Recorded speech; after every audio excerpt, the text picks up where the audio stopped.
Fala, meu povo, tudo bom com vocês? Tudo Tudo bom com bom? você, Panda Mendes? Tudo bom comigo? Ó, eu descobri... Sabadão, hein? Sabadão. Sabadão. Eu descobri recentemente que o Ah. Panda nunca assistiu a trilogia Antes do Amanhecer. E eu achei um absurdo. Eu só queria compartilhar Quando é que isso. você descobriu isso? Porque eu perguntei pra você essa semana se você já tinha assistido. Caraca, eu não lembro dessa pergunta. Mas você perguntou e ficou quietinha? Foi. Eu Ah. perguntei, falei... Ah, tá. Aí, não, eu falei, você já viu o filme Antes do Amanhecer? Aí você falou, não. Aí eu falei, nenhum? Aí você, não, nunca ouvi falar. Aí eu fiquei, não pode ser.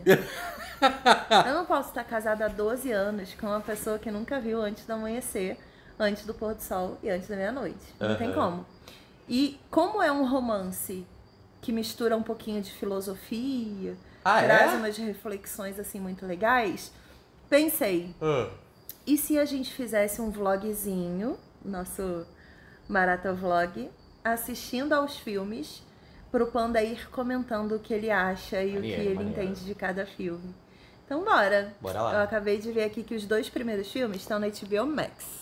Ó, eu já coloquei aqui na minha lista, Antes do Amanhecer, Antes do Pôr do Sol. E aí o terceiro eu vi que não tem aqui na HBO Max. Tem no YouTube pra alugar. Não sei se tem algum outro lugar também. Mas os 2 primeiros a gente já consegue assistir aqui. Boa. Mas é sobre o quê? Ó, vou ler pra você a sinopse do primeiro filme. Tá. Ontem estranhos, hoje inseparáveis almas gêmeas. Mas eles terão que se separar em poucas horas.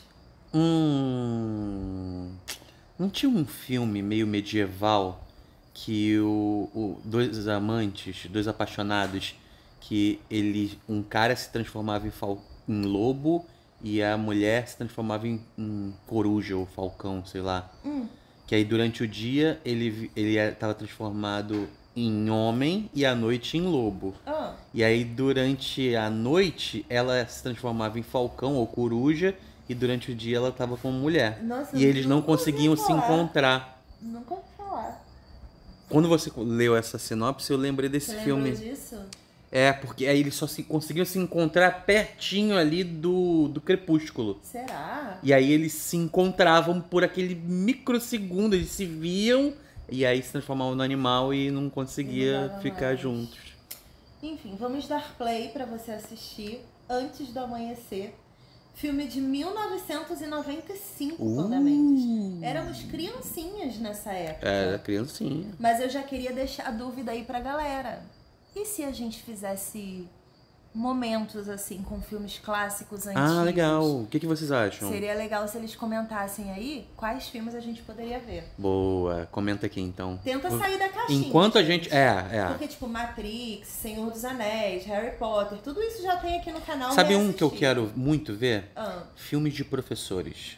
Tipo... Porque tem muito tempo, por exemplo, a Sociedade dos Poetas Nossa, Mortos, tem muito tempo que eu não tempo que eu não vejo assisto. também. E eu não lembro, eu lembro da história, Sim, mas eu não lembro de detalhes. Sim. E aí tem, tipo, vários filmes. Na época do Dia dos Professores, rolou uma lista de filmes de professores, assim, Sim. que fazem você ficar inspirados pelo mundo, pelo planeta. E eu queria ver também isso. Isso Fica é uma aí o ideia. pedido. Comentem aí, Comenta filmes aí. que a gente poderia reassistir agora. Vamos lá, play. Tá. Esse filme começa com 2 pessoas desconhecidas se Sim. encontrando Num trem. Cada um tem uma realidade completamente diferente de vida. Aham. E Uma o perspectiva primeiro de vida diálogo- diferente. Exato. E o primeiro diálogo que eles têm é sobre A normalidade. a normalidade. Uhum. Sobre o quanto a normalidade é entediante e o quanto quando você transfere a normalidade para o reino animal se torna interessante. Sim. Então, tipo, as pessoas são capazes de ver documentários de animais na savana africana por horas, existindo, achando Seu pai, aquilo- então, é o ano inteiro vendo isso. achando aquilo extremamente curioso Sim. e interessante. Sim. Agora, quando você vê, sei lá, pessoa tirando dinheiro no caixa eletrônico, ou pessoas existindo, ou pessoas vivendo normalmente. É meio bobo. É bobo. É. Aí ela fala, é igual uma cena de sexo em que as pessoas transam por 3 minutos E dormem depois logo em dormem. seguida. Isso é a vida real. Ah. A vida real de 2 pessoas normais vivendo, por exemplo, é entediante. Uhum. Você precisa botar uma emoção pro ser humano se interessar pelo ser humano. Então, mas se você reparar, essa cena toda montada dessa forma. Porque é uma cena normal, né? De pessoas no trem. Sim. Mas precisou do estopim da briga de outras pessoas pra chamar a atenção e falar assim... Tá, e o que eles vão fazer? Eles vão comentar sobre a briga, tá. E aí eles mudam de assunto. Não, vamos falar sobre a normalidade. Sim. Que era o que eles estavam vivendo. E ele mesmo falou, né? Tipo, minha viagem, tô fazendo uma viagem de trem pela Europa. Mas tá chato. Por quê? Porque eu tô sentado num trem olhando pela janela. Sim. E é isso, assim. Tá. Pega essa energia. Essa é a parada. A energia. A fórmula tá aí. Exato. Tá. Gente, eles estão em Viena. E aí, eles vão pedir informação. Cara, é uma loucura. É uma loucura. Porque eles começam a conversar no trem, aí de repente surge uma ideia de... por que a gente não desce do trem e vai passear por Viena? Tudo bem, qual é seu nome? E aí tu fica, ok, um vai matar o outro nessa história, né? Um é assassino. Aí eles vão pedir informação numa ponte, e aí começa um papo doido. Um papo doido que parece que não é um filme com roteiro, parece que é um filme de improviso. Mas lembre do que eles estavam conversando no trem antes. Ah! Sobre como coisas normais são entediantes e deixam a gente confuso. Eu tô a confusíssimo. A gente se interessa por coisas complexas e bem parece. montadas. É isso. Mas isso não é a vida, Panamente. A vida é assim, né? A vida é confusa assim. E aí do nada tem uma vaca fumando na ponte. Caraca, eu tô muito perturbado, cara, porque não tem sentido nenhum. A vida é isso? A vida não tem sentido? A gente tá, tá vamos lá. Porque a vida é isso. Tem noção? Tá, vamos continuar. Agora eu fiquei bolado. Panamente. Agora eu comecei a ficar bolado, porque começou mais um papo doido de perguntas e respostas. Sim. E aí no meio desse papo doido ele fala assim... Pensa o seguinte, há 50 mil anos tinha algumas milhares de pessoas no planeta Terra. Sim. E aí o tempo foi passando. Há 10 mil anos tinha umas 2 milhões de pessoas na Terra. Hoje, que é na época que esse filme foi filmado em 95, tem umas 5 bilhões. Se você pensar na reencarnação, as almas vão e vêm o tempo todo. Sim. Da onde que tá surgindo mais alma? Sim. E aí, tipo, de 95 pra cá, tem mais 2 bilhões de almas na Terra. Da onde que tá surgindo essas almas? Aí ele fez uma pergunta interessante. Será que as almas de hoje são fragmentos das almas do passado? Tipo, a gente tá fracionando. E a gente tá cada vez mais incompleto porque a gente é só um fragmento de um espírito? Eu não falei que era romance com filosofia esse filme? E isso me deixa boladíssimo, porque a gente é só um trisquinho. Um fragmento. E se desde o começo foi assim? Mendes. E é engraçado que esse jogo de perguntas deles são perguntas simples. Tipo... Mas eles pensam coisas muito aleatórias sobre essas perguntas simples. E isso é a vida. É a vida. Só queria falar aqui que eu sinto muita falta da tranquilidade do entretenimento da década de 90. Eles entraram numa loja de vinil, de disco, né? E aí ela encontrou um disco da Kate Bloom, falou assim, uma amiga me indicou, vamos ali naquela cabine pra gente ouvir, pra ver se é bom. Foram na cabine e agora eles estão ouvindo a música e naquele negocinho de se olhar e virar e sem graça. Do tipo, ele quer beijar, ela quer também, mas eles ainda não se beijaram. Sabe esse tempo que a gente tinha de ter uma cena dessa e as pessoas não dizerem que era arrastado? Não é só no entretenimento não, tá? É na vida, né? Eu acho que a galera hoje se pega e não passa mais por isso. Não passa. E assim, era tão legal, tranquilo, sabe? Era tão gostoso. Existia um tempo de pensamento, de vida. Eu sei que é a síndrome da meia-noite em Paris, mas ainda assim, eu vejo essa cena e esse filme de novo e me dá um quentinho no coração, assim, é muito bom. Tá, grande parte do filme já passou agora, a gente já viu vários diálogos, várias conversas. Sim. Mas uma coisa que eu tô percebendo, assim, eles têm pouca similaridade de pensamento, né? Sim. Isso não aconteceu com a gente, por exemplo, quando a gente se conheceu, né? a gente era até bem aberto pra ideia do outro, pra ouvir e tal. Mas a gente era bem diferente. Eu acho que hoje a gente é mais parecido do que era antes. Então você acha que as pessoas, quando elas passam mais tempo junto, elas tendem a ser mais parecidas? Eu acho que são escolhas. Por exemplo, quando você casa, você não tá casando com a versão atual da pessoa que você escolheu. Você tá casando com a possibilidade de quem essa pessoa vai se tornar. Porque no momento que você casa, já não é mais a pessoa que você conheceu. Então você tá apostando no casamento. Então você tá casa apostando com uma ideia na da possibilidade. pessoa que foi gerada dentro de você. Não de você, mas você casa fazendo uma aposta. Você não sabe como essa pessoa vai ser dali a 5 anos, dali a 10 anos, dali a 20 anos. Caraca, isso é uma grande diferença entre homens e mulheres, talvez. Porque o homem casa com aquela mulher que ele tá casando naquele momento. E não tudo com uma bem, ideia mas do que ela isso- vai se tornar. Mas isso é um pensamento imediatista. Aham. Só que na prática, o homem também tá casando com uma possibilidade. Ele não sabe quem essa pessoa vai se tornar dali a tantos anos. Ninguém sabe. Sim. A gente não sabe da gente mesmo, imagina do outro. Mas aí você casa com uma expectativa, né? Você casa com uma expectativa, sim. E é por isso que é tão engraçado você ver, assim, o quanto que ele é limitado nos diálogos dele. Sim. Por mais que eles tenham diálogos super legais e vários temas Flui em incríveis, algum ponto ali, né? ela é mais profunda e preocupada com o futuro do que ele. Sim. Ele é mais imediatista. nos Tanto que a própria questionamentos. cartomante falou, né? Você é uma mulher incrível, gigantesca, e ele tá aprendendo. Sim. E é isso, assim. Isso dali é um reflexo muito das expectativas. Por exemplo, por que ele chamou ela pra sair? Porque ele ia ficar sozinho um dia inteiro. Era sobre aquele momento. É uma ali. perspectiva de um dia. Por que ela ficou? E aí ela contou ao longo das conversas.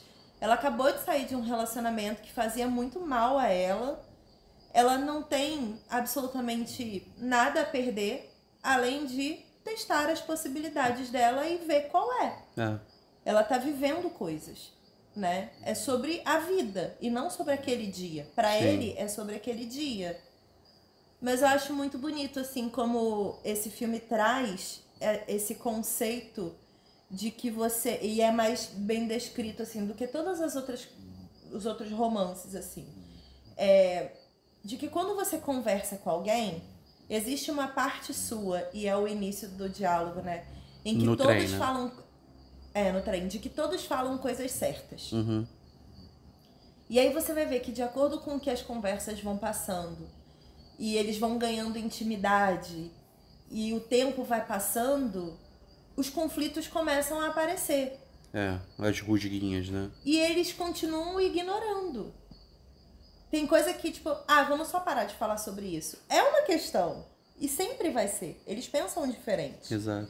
Mas toda vez que você faz depois a gente fala sobre isso, a gente não precisa se estressar agora.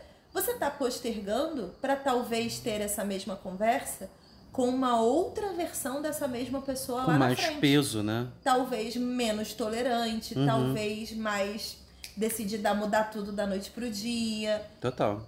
Então é muito sobre isso, né? Cara, a proposta é bem Eu interessante. quero te fazer uma pergunta muito específica. Se você tivesse assistido esse filme há 10 anos atrás... Nossa, chatíssimo. Chatíssimo, porque eu não ia levar em consideração... todas as reflexões dele. as conversas, o que eles acreditam a partir daquele prisma de vida, né? Muito recente. Eu não levaria em consideração, por exemplo, as histórias pessoais deles do passado. Zero. A perspectiva de vida, por exemplo, dela sobre feminismo, sobre o posicionamento da mulher na sociedade, do homem, ou sobre as crenças delas, né? Tipo, não levaria isso em consideração mesmo, de verdade. É um filme que realmente que foi feito em 95, mas era pra eu ver agora. Por isso que eu falei. Como é que é o nome do filme? Antes do Antes Amanhecer. do Amanhecer. Agora tem Meu o- Deus, Antes do Pôr do Antes do Sol, e ele tá Pôr bem do mais Sol. velho. Foi de 2004. Então eles não se viram. Ethan Hawke e Julia Delpy fazem mágica mais uma vez, reprisando seus papéis em Antes do Amanhecer, ao lado do diretor Richard, nesse envolvente conto de amor e de renovação. Gente, foi em 2004. 2004. 9 anos depois. É um filme bem menor, Aham. já era um outro momento. Sim. Né? A gente não pode esquecer que nesse momento já existia Harry Potter, Senhor dos Anéis. Verdade. A gente estava falando de uma era do entretenimento em que a fantasia estava crescendo muito, Aham. em que os romances começaram a ficar muito American Pie, Sim, sim. né? Precisava Entrar de um naquela algo fórmula, mais... né? De romance, comédia romântica. Isso, que precisava ter um algo mais para chamar a atenção do público. Sim. Mas Eles Antes fizeram. do Pôr do Sol continua a história desse casal e a gente conhece esse Não, casal. sabe qual é o pior? Eles não se encontraram. Não tem sentido eles terem se encontrado 6 meses depois. Não tem sentido. Mas por que eles não teriam se encontrado, você acha? Por causa da juventude mesmo, de você voltar pra rotina e você começa a desacreditar dos seus próprios sonhos. Tá. Eu acho que existe muito isso. Por exemplo, promessas que amigos se fazem na escola. Sim. Tipo, vamos prometer fazer isso, vamos prometer fazer isso nas férias, vamos prometer isso aqui. E isso não acontece, porque N coisas acontecem na nossa vida, A né? vida acontece, né? Exato. Então Eu vamos acho. descobrir. Vamos né? descobrir, vamos descobrir. Ah, gostei muito. Gostei muito. Vamos lá. Play. Meu Deus! Eu quero dar uma fofoca pro público. Panda chorou aqui agora. Dei uma O emocionada. olho ficou com lagriminha. Ficou marejado. Cara, esse começo é maravilhoso. É maravilhoso.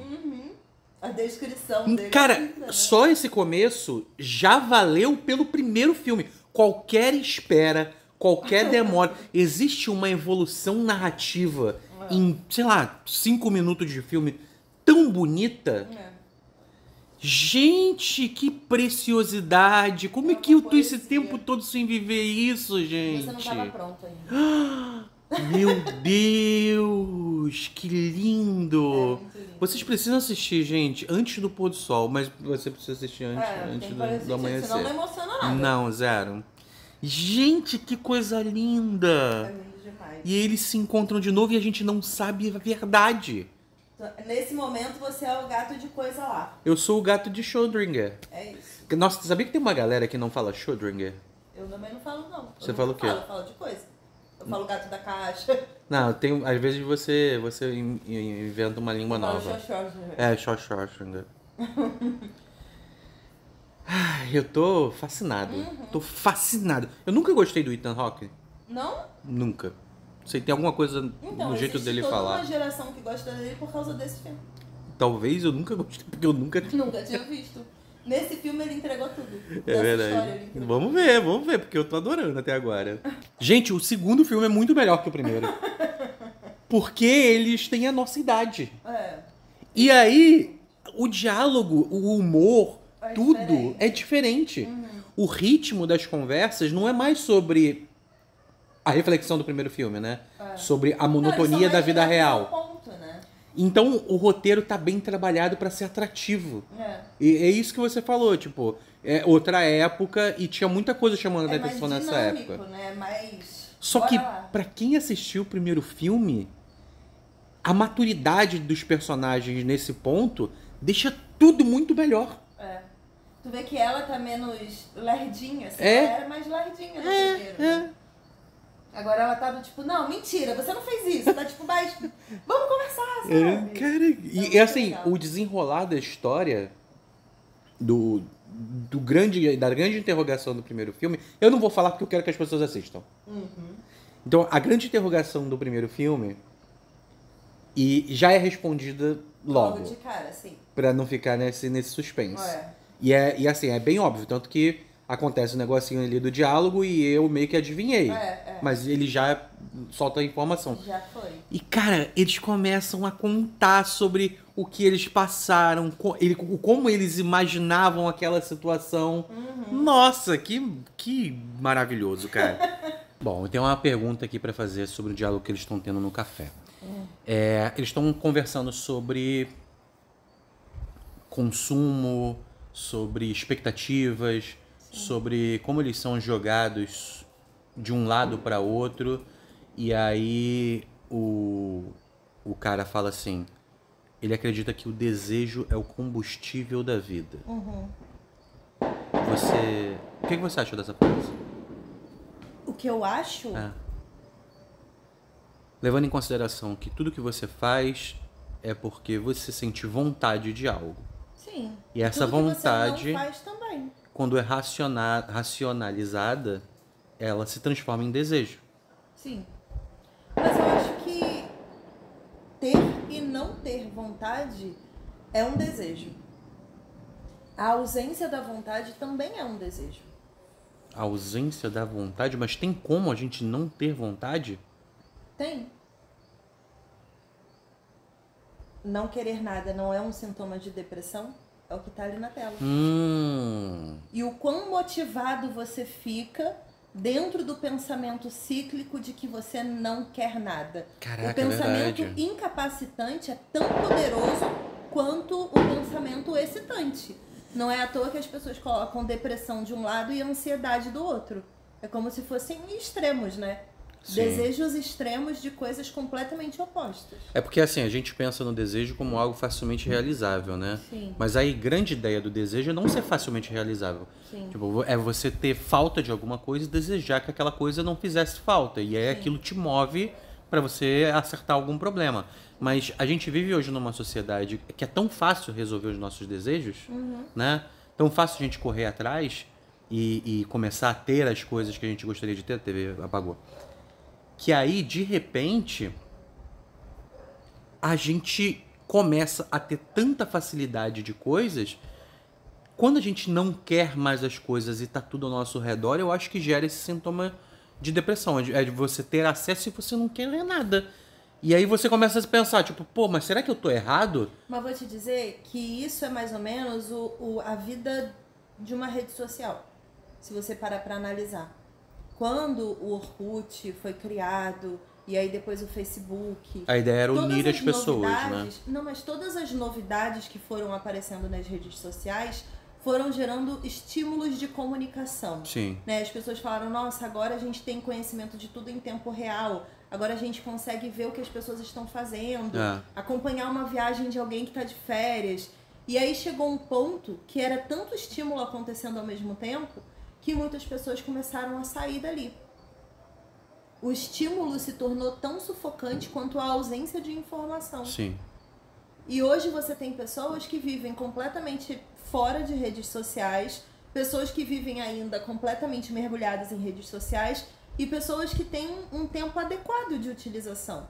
Então já é outro cenário de vida, outro sabe? cenário. É o mesmo tempo cíclico, assim, de todas as coisas. Sabe o que eu acho interessante? Eles estão conversando sobre crenças agora. Sim. Os dois mudaram completamente as suas crenças. Porque ela era muito mais mística e crédula. E agora ela é completamente, sei lá, descrente. Então, porque ela, mergulhada na geopolítica que ela trabalha, ela vê tanto sofrimento no mundo e tantas mudanças que estão destruindo a terra, pessoas sem comida, pessoas em guerra, pessoas morrendo, que obviamente ela se distanciou da crença de que tem alguém protegendo tudo. Ela falou, tipo, gente, se tivesse Mas alguém ela protegendo, foi a isso. menina que leram a mão dela, a cartomante leu a mão dela, falou que ela era poeira cósmica e ela acreditou. E ele não, ele foi cético. Só que nesse momento eles mudaram. Lembra aquele papo que você tinha me falado de a cada 10 anos nós somos outras pessoas? E é isso que eu tô vendo, sabe? Eles ainda se veem como aquelas pessoas de 9 anos atrás, né? Que se conheceram e tal, que se apaixonaram. Tem coisas ali que lembram isso, mas eles são completamente diferentes. Inclusive a lembrança deles sobre a noite que eles se conheceram é completamente diferente um do outro. É completamente diferente. Ele romantiza muito mais do que muito ela. mais do que ela. Ele viveu o romance muito mais tempo do que ela. Ela bloqueou por se tornar traumático. Nossa, maravilhoso. Bom, o segundo filme falta pouco pra acabar. Falta 20 minutinhos. E aí eles começam a refletir sobre a falta de romance e de amor que a gente tem em excesso no início da vida adulta E aí o tempo vai passando, as responsabilidades, a vida vai passando, e você vai começando a acreditar que todo aquele romantismo e toda aquela fé na vida é um pouco inútil, né? Sim. Frente às responsabilidades, a quebra dos seus sonhos, a vontade que você tem de experimentar coisas. Você começa a colocar isso para dentro, essas pseudo-verdades para dentro de que é tudo uma grande ilusão. Na verdade, eu fico pensando muito assim, na época do primeiro filme, eles tinham 20 e poucos anos, né? 23 anos. Agora tem 32. E ela, pegando a narrativa dela como mulher, né? Uhum. Agora que eu tô terminando os 30 anos, eu consigo olhar de uma forma completamente diferente, assim, porque com os 20 e poucos, ela tinha esperança, ela era romântica, ela tinha sonhos, planos, ela idealizou muita coisa nesse encontro e nessas conversas que eles tiveram. Ela enxergava o mundo de um jeito muito romântico e esperançoso. Sim. Mas agora ela tá neurótica, ela tá estressada. E aí eu lembrei daquele livro, As Mulheres Não São Chatas, as mulheres estão exaustas. Sim, total. E você vê que tudo que ela relata ali são coisas estressantes que o ambiente exige dela. Você vê que para ela se provar, ela precisou correr atrás de uma carreira, ela precisou ir para Nova York, viveu sozinha, se colocou em risco, né? Foi ameaçada de morte, sofreu assaltos e coisas estressantes aconteceram com se você ela. lembrar do primeiro filme, os pais dela forçavam, todos os sonhos e planos dela forçavam para que fosse algo rentável. Sim, o tempo todo. Sim. E ela nunca acreditou nisso. Sim. Então ela caminhou para trabalhar ou com política ou com a melhora do mundo, uma parada mais ideológica, assim, né? Mas ainda assim ganhando dinheiro, né? De alguma forma, para provar que tava tudo bem. E aí você vê que ele foi um cara que engravidou a namorada da faculdade, acabou casando com ela sem querer casar, sem estar apaixonado. Ele literalmente estava apaixonado por ela até o minuto que se casou. Casou por obrigação e já falou, eu não sou feliz no meu relacionamento. Ponto. Ele já declarou isso. E agora ela falou também que não é feliz no relacionamento dela. Ela não é feliz, ponto. Com nada. Com nenhuma escolha que ela foi levada a fazer ao longo da vida. E isso é o reflexo dos 30 anos. Não, mas é interessante porque o que ela falou que fez ela realizar isso foi ler sobre ela mais jovem. Porque é a forma idealizada dela que ela tinha esquecido. Porque quando você faz 30, você acha a sua versão de 20 boba. Você fala, tipo, o mundo não é real. Tipo, o mundo não é aquela realidade que eu enxergava aos 20 anos. É quase uma realidade infantil, né? Aos 30, você acha que as coisas são bem mais cruéis do que de fato são. E aí agora, terminando os 30 anos, e talvez daqui a pouco a gente converse um pouco melhor sobre isso, terminando os 30 anos, eu fico olhando pra essa ansiedade, esse estresse dos 32 anos, esse sentimento de que sua vida tá prestes a acabar e você não fez nada, não construiu nada, você não entregou nada e as pessoas estão exigindo. E aí eu fico, que pessoas? Quem tá falando pra você fazer alguma coisa? As vozes na sua cabeça, né? Sabe, que plano é esse que tá te deixando neurótica? Da onde vem? Vem só de você. Eu tava lendo uma matéria, olha que interessante isso, porque eu falei aqui, as vozes da sua cabeça. Eu tava lendo uma matéria sobre uma teoria da realidade ser uma criação neurológica. Porque fizeram os estudos no cérebro e mostra que a luz que a gente capta pelo globo ocular, ela é processada e transmitida, e as imagens que a gente cria, que a gente consegue materializar, né, dessa luz que passa pelo cérebro, é registrada na nossa nuca aqui, no cérebro, na parte de trás do cérebro. E aí, o que a galera tá falando o que prova que passando por todo esse filtro neural, isso ainda é real. Ainda chega ali o que você viu de fato. Né? Porque assim, existe um apanhado de coisas, porque não é só o que a gente vê, né? É o que a gente vê, o que a gente ouve, o que a gente sente. Existe todo um processamento gigantesco, feito quase que na velocidade da luz, basicamente, porque com base na luz que está passando pelo nosso cérebro para bater ali dentro e ser transformado. E a gente não sabe se isso é real. A gente não sabe se o que a gente vive e o que a gente enxerga e o que a gente registra é real de alguma forma. Sim. Então, assim, tudo isso que a gente vai construindo na nossa cabeça nessas fases, que é normal para as pessoas que estão ao nosso redor, ecoam de um jeito diferente, né? mas parece que a gente tem que passar por esse tipo de cobrança e de criação, né? A gente precisa se iludir romanticamente durante uma fase. Sim. A gente precisa se importar demais com o que os outros pensam de nós. Sim, sim. E aí a gente vai sempre refletindo sobre isso e tentando se desvincular de um pensamento anterior. É como se a gente estivesse tentando a vida inteira provar que a gente tá errado. É como se fosse isso. Do tipo, a Cris de ontem não sabia o que estava falando. A Cris de ontem acreditava de verdade que ia conseguir fazer isso. Mas é ilusório também, porque... Então, mas é um sarcasmo pessoal com a gente mesmo que eu acho que é quase um mecanismo de segurança. Porque se eu criticar quem eu era do passado e desmerecer todos os meus sonhos, os meus planos e os meus passos, eu não me culpo de não ter cumprido coisas que eu planejei. Mas não é só isso. Porque assim, a gente desmerece como se o agente do passado fosse menos responsável. Fosse mais ignorante mesmo. E o do futuro fosse mais responsável sábio. E mais sábio. Uhum. E aí a gente fica falando, não, mas isso é um trabalho para o Exato, plano do futuro. Exato. A gente faz isso o tempo todo. O tempo todo. Várias pessoas que a gente conhece fazem a mesma coisa. Sim. E a gente coloca nessa conta de uma pessoa que não existe idealizada e que nunca vai existe. Nunca vai existir. Nunca vai existir. Porque quando eu for eu no futuro, eu vou olhar para esse plano que eu do passado fiz hoje e vou falar, ela nem me conhecia. Ela não sabia o que eu ia viver. Então, eu acho que é essa ideia que tá errada. Não é ela. É você. Não, eu sei, mas a gente fala como se fosse outra pessoa. Exato. É isso que eu quero dizer. Entendeu? A gente olha para o nosso passado e não se identifica.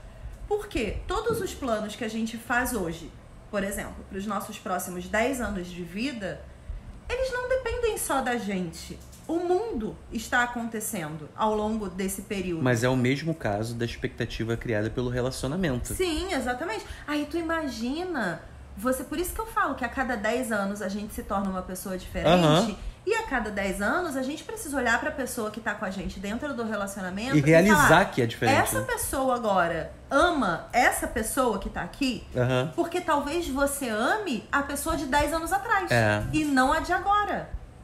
Essa é a parada. Eles, por exemplo, eles continuam amando quem eles eram há 10 anos atrás. Eles não se conhecem. Não, e eles continuam se amando quem eles eram. Eles mesmos eram. Quem eles eram, exato. E é isso que zoou a cabeça da personagem. Porque ela fala, cara, eu não sou aquela pessoa. Quando eu li o livro, aquilo ferrou minha cabeça. Porque eu falei, eu não sou essa pessoa. Quem é essa pessoa que eu não conheço? Que eu deixei de ser. E aí ela fala, né? Você me roubou isso. É como se ela tivesse ficado ali, sabe? Que acabou, não existe mais aquela pessoa. Enfim, eu fico muito feliz porque é aquilo que eu até te perguntei no primeiro, né? É engraçado que eu acho que quando você é mulher, assim, e vê esse tipo de história, a gente projeta tanta coisa sobre romance que eu lembro que a primeira vez que eu assisti ao primeiro filme eu era muito nova. Né? Eu tinha... Você era mais nova do que a personagem. Eu tinha menos de 20 anos. Eu era adolescente quando eu vi o primeiro filme. E eu lembro que aquilo me incomodou. O tempo que eles ficaram naquela conversa e naquilo tudo me deixava ansiosa que nada acontecia. E eles só falavam. O segundo filme eu vi um pouco mais velha. E eu reassisti o primeiro e eu amei o primeiro. Quando eu reassisti, mais velha. O primeiro filme é de 95. O segundo filme é de 2004, né? E o terceiro, de que ano? Então, o terceiro tem uma parada que você precisa saber. Eu nunca vi. Meu Deus! Porque o terceiro filme... Você tá ferrando muito agora. Eu já tava casada com você. Então é depois de 2012. Eu nunca vi. Gente! Eu não tenho ideia do que acontece. Meu Deus! Então tá, peraí. Vamos terminar esse filme, porque a gente já tá meio que... Tá bom. Vamos terminar logo esse filme. Peraí. Bom. O O segundo filme acaba melhor que o primeiro, cara! Bom, né? É muito. E aí você não bom. viu o terceiro? Não. Qual o nome do terceiro? Antes da meia-noite, parece. Antes da meia-noite. É de que ano? Joga aí no teu celular, dá uma olhada, dá uma pesquisada aí. Cara, ó. Esse filme é total sobre expectativa. Né? Total. É do início ao fim. Sobre as expectativas que a gente cria. Não só sobre as nossas vidas, mas sobre as outras pessoas que estão perto da gente, as pessoas que a gente se relaciona. Sim. Cara, que... É isso que você falou. Eu precisava realmente amadurecer muito a minha cabeça pra assistir muito esse filme doido, sem... sim. Porque... Nossa, Ali o ano. É de 2013! A gente tava um ano junto. A gente tava um ano junto. Caramba! Não recomendado para menores de 18 anos. Não, mentira, 14 anos. Cara, vamos ver. Tem só no YouTube? Já pesquisou aí? Pra alugar tem só no YouTube. Não sei se tem no Prime, deixa eu ver aqui. Geralmente o Prime tem filme pra alugar. Né? Nossa, que maneiro, cara. Muito legal. Mas o que você achou, assim, do primeiro pro segundo, né? Tirando Melhorou tudo que a gente já muito. foi comentando. Não, melhorou muito, Mas assim. Então, mas não é uma questão de melhora que descaracteriza o primeiro. Não, Porque agrega. marcou épocas, entendeu? Foram duas épocas, foram quase 10 anos depois. Sim. Né? São épocas completamente diferentes. É muito diferente, tudo mudou. Tá, mas agora a gente vai alugar o terceiro, vai começar o terceiro, a gente volta daqui a pouco, porque eu preciso... Não, a gente precisa assistir. Eu preciso saber o que acontece nessa história, porque acaba de uma forma muito... Tem no Prime. E é mais barato. É mais barato, verdade. Porque no YouTube tá R$14,90 e no Prime tá R$11,90. Então vamos alugar e a gente já volta. Começou aqui o terceiro filme. Resolvemos assistir mesmo pelo YouTube. Algumas respostas foram dadas sobre o final do segundo filme, já de cara.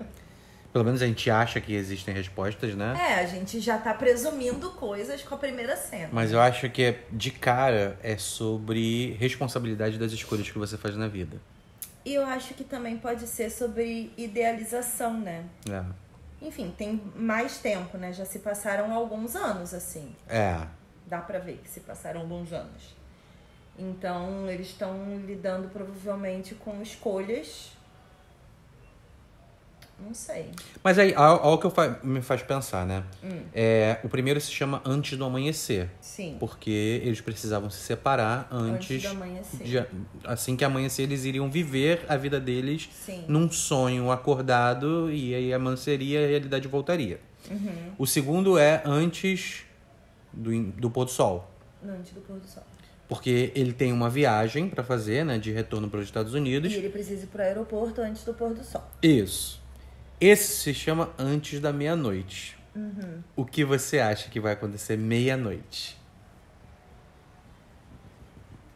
É que eu não quero falar, porque pode ser um spoiler gigante. Né? Pode ser. Pode ser. Eu vou desligar o celular e a gente vai falar sobre isso. Nossa! Ó, a gente tá a 1h18 do terceiro filme. Isso, não gravamos nada até agora. Isso. É um filme que, assim, falta meia hora pra acabar. E é uma grande DR. É uma grande crise dos 40 anos. Então, eu fiquei pensando sobre isso o filme inteiro, né? Sobre os pesos... o peso da responsabilidade sobre as suas escolhas de vida. Eu até comentei com você durante o filme isso algumas vezes, né? E é muito legal tudo isso que tá acontecendo. Porque é muito fácil pra gente colocar um casal que a gente queria muito que ficasse junto num romance eterno, fantasioso e de serem felizes para sempre, né? Então, esse filme é exatamente isso, assim. Ele é o que acontece depois do ir viveram felizes para sempre. E aí, sabe o que eu tô pensando sobre o nome do filme Antes da Meia-Noite? O que eles comentaram no primeiro filme que acontece à meia-noite. Que todos nós viramos abóboras. É como se fosse uma alusão a Cinderela, sabe? Sim. Então, antes da meia-noite, pode ser uma perspectiva invertida de eles estarem vivendo a realidade durante todo esse filme. E aí, meia-noite, ao invés deles se transformarem em abóboras, eles viverem... A vida real. Não, uma fantasia. Tipo, ok, vamos bater tudo que a gente tem que bater até antes da meia-noite. A partir de meia-noite a gente vive uma fantasia. Eu fui por outro caminho, assim. Porque é muito louco que, por exemplo, ele é o lúdico. Ele sempre foi o lúdico da relação. Ele é o romântico. Ele é o romântico, o escritor e tudo mais. Ela racionaliza muito os sentimentos dela. Desde o início é assim.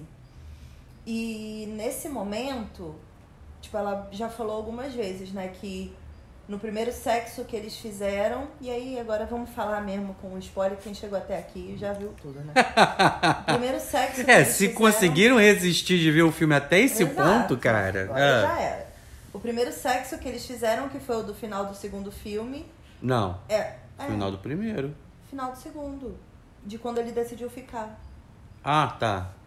Ela engravidou de gêmeas, né? Foi logo ali no primeiro rolê deles.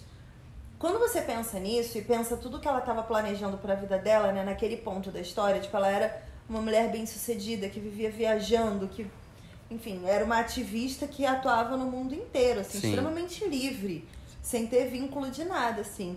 De repente, ela queria viver a história romântica com o cara que ela era apaixonada aos 20 e poucos anos e ganhou uma família com estrutura, com filhas. E as filhas cobram o casamento deles e eles nunca se casaram.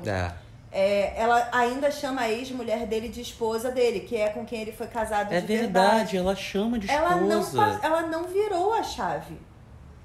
Eu acho que ela é tão cética. Tem esse negócio da religião que martela muito, de que ela não acredita em Deus, ela não acredita em religião nenhuma. Ela fala de sexo dentro da igreja, Exato. Né? Eu acho que é tão... Pra ele, é tão visceral o conceito de família, pai, filho, mãe, essas coisas todas. Sim. E pra ela, é mais um trabalho.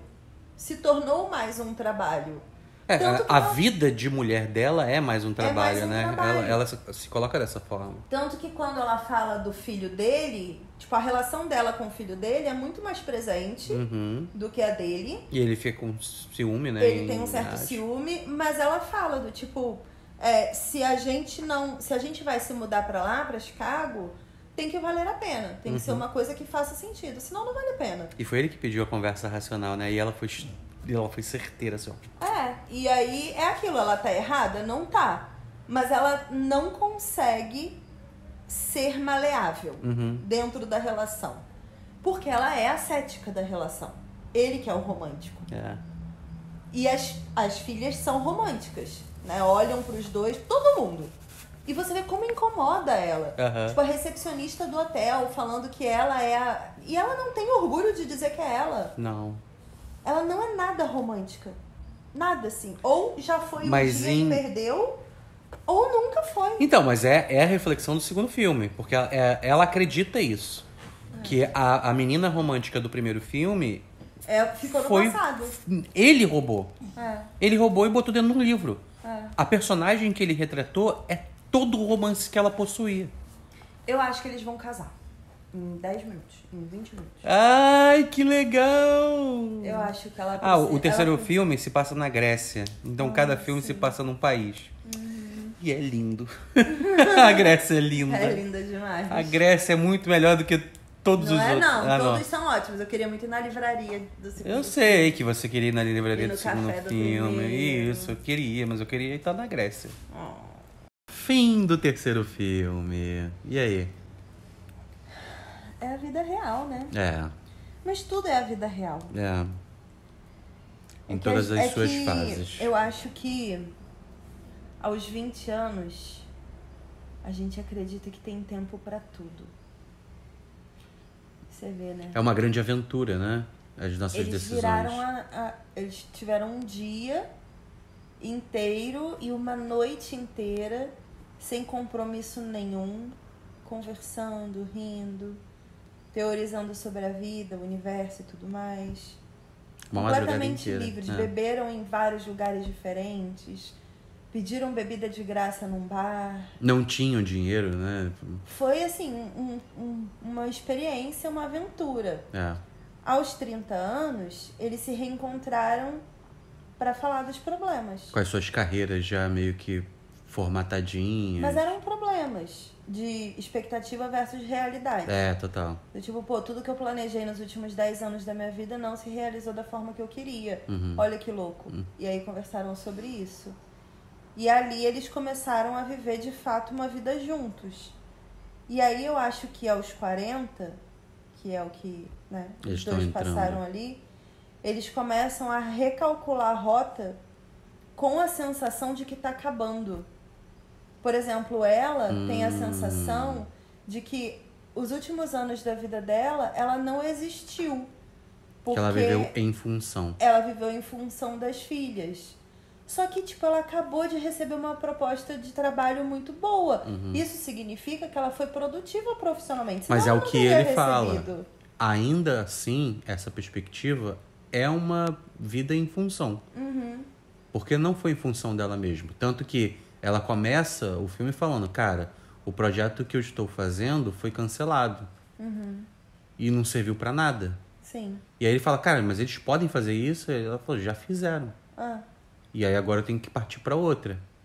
Então, assim, é uma vida em função. A reclamação dela e as justificativas dela pra ter qualquer escolha ainda é em função de algo ou de alguém. Mas é engraçado, porque, por exemplo... Que não é ela mesma em primeira instância. Todas as referências que ela faz dele é como se o fato dele estar sempre em turnê com os livros fosse a vida dele ainda de antes, de 30 anos, assim. Como se ele tivesse livre e tudo mais, quando na verdade ele só queria estar perto do filho, perto das filhas, perto dela. Ele não queria estar em turnê. Ele não queria estar distante, dormindo em hotel e fazendo esse monte de sessão de autógrafo. Mas ela projeta nele uma liberdade que ela não pode ter porque ela é mãe. E isso é uma cobrança que realmente as mulheres têm. Sim. Ela fala sobre isso. E ele projeta nela uma vida que ele gostaria de ter. Que era ser próximo do filho dele. Tipo, ele reclama de todas as vezes que o filho desabafa com ela. Porque era ele que queria ter isso. Mas ela consegue alcançar isso muito mais fácil que ele, né? Sim. Então é muito Por louco, ela ser porque mais cúmplice do filho. Nesse ponto, aos 40 anos, um aponta pro outro porque enxerga no outro algo que não fez. Sabe? É do tipo, você tá vivendo uma coisa que eu queria viver. E o outro também. E aí você percebe que nenhum dos dois tem fundamento muito. Porque é só uma vida que você não escolheu, um caminho que você não escolheu seguir. Eu tava até lendo sobre isso. Existe a lei do espelhamento. Que qualquer pessoa que você interage no mundo, a forma que você enxerga ela não é ela em si. Você sempre enxerga ou algo que tem em você e excede em você, ou algo que falta em você. Então, se falta em você, você admira. Se excede em você, você critica. Sim. Então, e aí você age e reage dessa forma às pessoas que estão ao seu redor. Então, nunca é sobre a pessoa. É sempre, de alguma forma, sobre você. E aí, aí existe essa teoria da lei do espelhamento. Mas isso é muito real, né? Muito. É muito doido, assim. Muito porque as nossas concepções são sobre nós, em primeira instância, né? Inclusive, ele comenta isso em algum filme. Ele fala assim, cara, eu nunca vivi algo que eu não estivesse presente. Sim. Eu nunca vivi um beijo sem estar lá. Eu nunca Sim. vivi uma diversão sem estar lá. Sim. E talvez muito por isso que a minha presença, às vezes, me chateia. Sim. Mas é engraçado, assim, porque a gente acabou de perceber que já tem 10 anos, né, que esse filme foi lançado. Sim. Os filmes estavam sendo lançados a cada 9 anos. Então, provavelmente, a gente não vai ver mais uma continuação. Acabou, a história acabou. Mas eu queria, assim, deles velhinhos, sabe? Eles com 70 anos.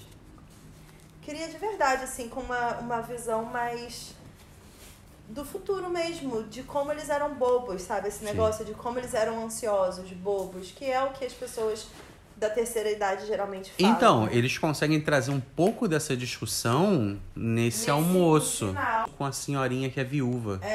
Que ela fala sobre, tipo, eu perdi o meu marido e aí eu tento me lembrar, mas eu percebo que aos poucos eu vou esquecendo. E aí parece que eu tô perdendo ele novamente. Sim. E aí ela fala sobre esse perder constante, né? A vida é uma eterna perda. Sim. Você perde a juventude, você perde a sua libido, você perde a sua espontaneidade, o seu romance. Você vai se perdendo, vai perdendo tudo. E aí você se apega tanto ao que você perde que você não percebe o que você tem. Sim. Você só percebe o que você tem Quando no futuro você quando perde. você perde. Mas vou te dizer que teve uma reflexão muito boa também do início do filme, que eu gostei, que eu esqueci de falar. Que é o casal que também se conheceu e se apaixonou e morava longe um do outro. Ah, os mais novos. Que aí eles perguntaram, e como que vocês mantiveram contato? Eles, por Skype e tal.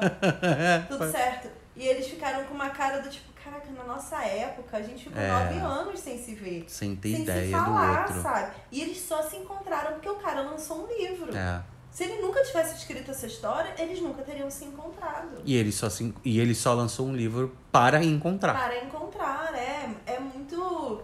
É uma reflexão também, né? De como os tempos mudaram e como as relações se constroem hoje em dia de uma forma completamente diferente. As conexões também completamente diferentes, assim. Ou seja, Panda Mendes, estou feliz de finalmente ter A gente finalizado terminou. essa trilogia. Cara, eu estou honrado de... Finalmente. Nossa, poxa. Uma história que eu acompanho desde a adolescência. Caramba. Finalmente eu consegui. Terminei. Conseguimos. Não demorei tanto tempo assim esperando, mas foi tão ansioso quanto da passagem de um filme pro outro, porque a história é muito bonita. É muito linda, né? Não esperava que fosse tão bonita assim. É muito filosófica. Eu acho que dependendo da fase da Caraca, nossa é vida... tão filosófica que ela fala que ele fica 2 horas. Tipo, se eu for pra Grécia, Cris, eu preciso dessas 2 horas para caminhar entre oliveiras tipo pra Sócrates. pensar. Ela fala tipo Sócrates. Nossa. Mas você tem que usar uma toga. Uso, Não aceito fácil. sem toga. Inclusive, os dizeres no templo de Apolo, que o velhinho fala no início do filme, foi o que mudou a vida de Sócrates. Conheça-te mesmo. Porque ele recebeu a mensagem das Pítias, né? Falando que ele seria o homem mais sábio da Grécia. Sim. E quando ele saiu do templo, ele leu essa frase. É exatamente essa frase. Conheça a ti mesmo. É isso. Ele Mas, dedicou a enfim, vida dele a isso. Queria que a gente... Cris, eu acho que se eu ver o templo de... Tá lá. Uhum. Se eu ver, eu choro. Você acha, Panda Eu Mendes? acho. Eu tenho certeza. Eu acho. Porque eu posso mudar daqui até lá. Não Não sei. vai. A gente não é o mesmo o tempo todo, né? Eu dedico isso ao Panda do futuro. Então tá bom. Tá bom? Beijo. Beijo, gente. Obrigado por ter acompanhado. Acaba sendo um grande vlog de uma discussão filosófica. Pra quem acompanha o meu Instagram, vira e mexe, eu boto fragmentos das nossas conversas assim. Sim. E isso aqui é o que a gente sempre A faz. versão estendida. É a versão com corte do diretor. É verdade. Beijos, obrigado por ter acompanhado. Adoro vocês e até a próxima. Tchau.